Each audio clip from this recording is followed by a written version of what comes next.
Yo, what's up guys? Today we're going to be reacting to the 7 levels of nicotine addiction. Me, myself, I used to be a nicotine addict. I've recently just come off it, but yeah. We're going to get into the video. Okay. Let's go. The 7 levels of nicotine addiction.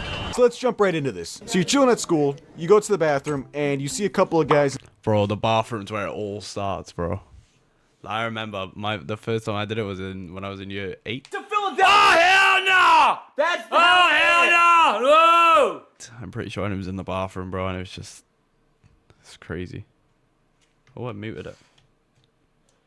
Shit, doing whatever the fuck they're doing in the bathroom. And one of them walks up to you like, hey, yo, bro, you want to rip this shit? Now, if you're anything like me, you're going to say yes to this question. So you start ripping this guy's shit, and you realize as you're hitting it, wow, this is disgusting. Why does it taste like this? And the main reason for it is because this guy had it for 3 months. So you exhale the vape, hand it back to the guy. Yeah, people would in my school, people would recharge them. Like, I never did it, you know, but you know, you had the, disposable vapes, and then, they have they cut off an Andrew wire, and they, put the copper wires in the end, if that's the best way to put it, but, yeah, that's how they do it, and then, obviously, they keep puffing it until it's burnt, and it's really bad for you. Why do I keep muting it? I feel dizzy as fuck. Who would like this?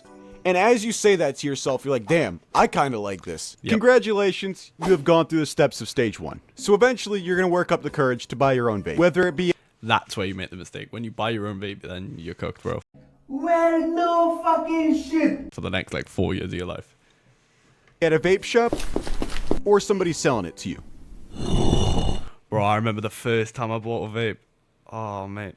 I asked some, proper, druggy to go with me. I go up to the bloke, right? And he goes...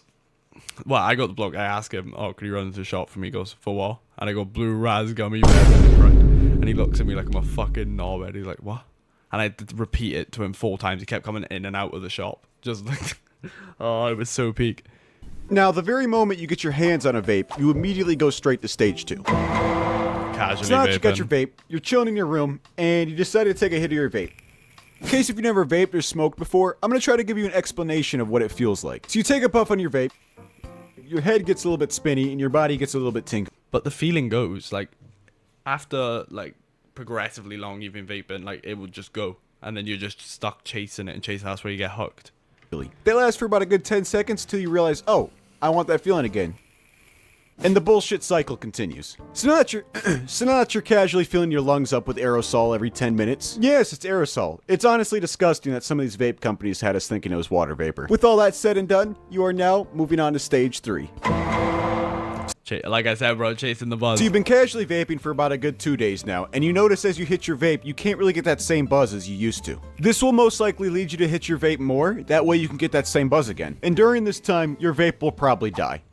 And you have 2 choices in the matter. Either you get another vape device and continue on with the stages, or you're already seeing the cycle and decide to quit vaping. This is the stage that will decide if you have an addiction. Now, assuming that you bought another vape, you will now move on to stage 4. No more buzz. So in stage 4, you hit your vape and you don't get a buzz anymore. Now, that's fine and all, but the problem occurs when you don't hit your vape for a little while. You get this slight but noticeable feeling that you want to hit your vape. And if you give in to that feeling, you jump straight to stage 7. But if you don't give in to that feeling, you move on to stage 5. I'm not. Oh, bro, the amount of times I've said that. Oh. Sponsor time! Tired of your energy crashing harder than your last rank game? It's time to level up with Dubby.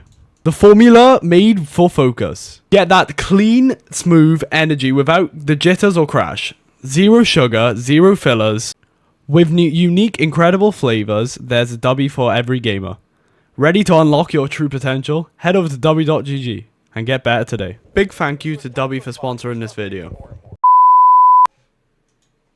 So as time goes by, you start vaping more and more. And you start thinking to yourself, damn, this shit kind of sucks. So you start thinking about trying to quit. You're like, I can do that whenever. I'm not addicted. Even though at this point, you're starting to think about getting a job just to support your non-addiction. So let's just assume you say, fuck this. I'm not getting a job just to vape. And you try to quit. That leads me on to stage 6. You can quit. For free help, visit cdc.gov/tips. So let's assume you go 2 days without vaping after fighting the cravings and keeping it away. You just had a really garbage day, and you walk on home and you see your vape laying on the counter. And you think to yourself, damn, it's been a whole 2 days. I can get buzzed as fuck if I just hit that right now. And the moment you pick up and hit that vape, you're right on back to stage 2. But for the very few people that successfully fight that urge, sadly, it's not over with. Every time you have a stressful or shitty day, you always think about it. You just think, oh, I can go buy a pack of cigarettes and relieve that stress, or I can go buy a vape and relieve that stress. If you can fight that urge, you have successfully quit vaping or smoking. But unfortunately, for a lot of us, myself included, you have to have a really good mentality to do that. Now, assuming you've tried quitting and you're back vaping again, like a lot of us end up,